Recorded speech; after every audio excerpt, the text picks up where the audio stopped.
two questions here. You used to be a very vocal critic of the current president, Asiwaju Bola Ahmed Tinubu, and that seems to have changed. You've made a complete 360. Could you give us the reasons for that? And also looking at the current administration, you've been a vocal supporter of the president's economic policies, despite a lot of criticism from Nigerians. You've defended his economic reforms despite public outcry over inflation and hardship.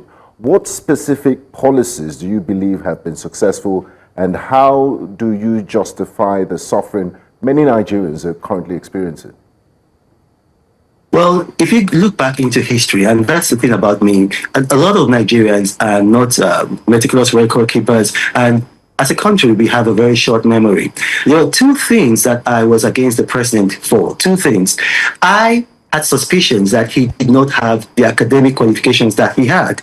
And then on September 19th, 2022, I went to Chicago State University.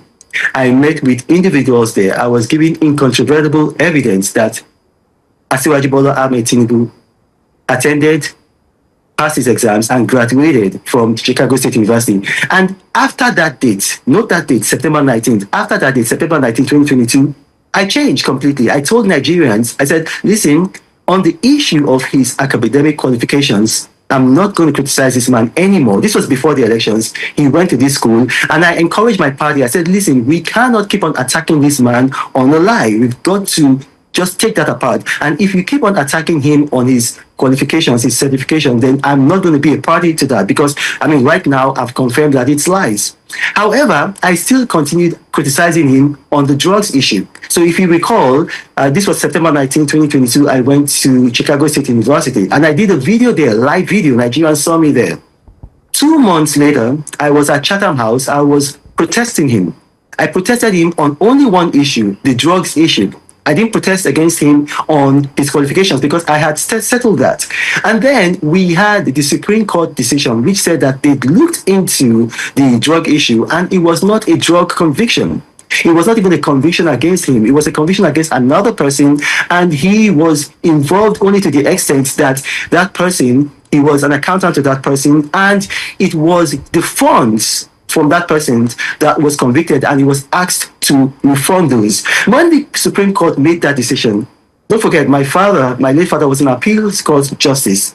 I had to take a decision that, okay, since he had been exonerated by the court, I cannot continue to criticize him on that issue, because I will be like the people I had actually condemned who were still criticizing him on his academic qualifications. So I stopped criticizing him on both issues because he had been exonerated. Then we had the election, and he won. When he won the election, I congratulated him, and I went my merry way. I said I was going to continue with my life, because what I do is that I write books and I travel. And that's what I've been doing. And he appointed a friend of mine, Malam Nuhu Ribadu, as his national security advisor. Now, the thing about me is I believe so much in relationships. Malam Nuhu Ribadu and I have a very, very solid and strong relationship. Right from after he had been exiled by the Yar'Adua administration in California, we spent a lot of time together. We were like brothers. And then when he appointed Malam Nuhu Ribadu as his national security advisor, Malam Nuhu Ribadu invited me and then told me, he said, look, Reno, these are the plans that we have. We want to improve Nigeria. We want to make Nigeria better. And we are not going to do those things that you think that we're going to do. We're not interested in money. We have a good plan. And he convinced me. After he convinced me, I did a video right at his office. And I told Nigerians, I said, listen, as long as Malam Nuhu Ribadu is in this government, I'm going to support this government. I'm going to support the economic policies. So I've been very transparent with Nigerians. It's just that our people have a very short memory.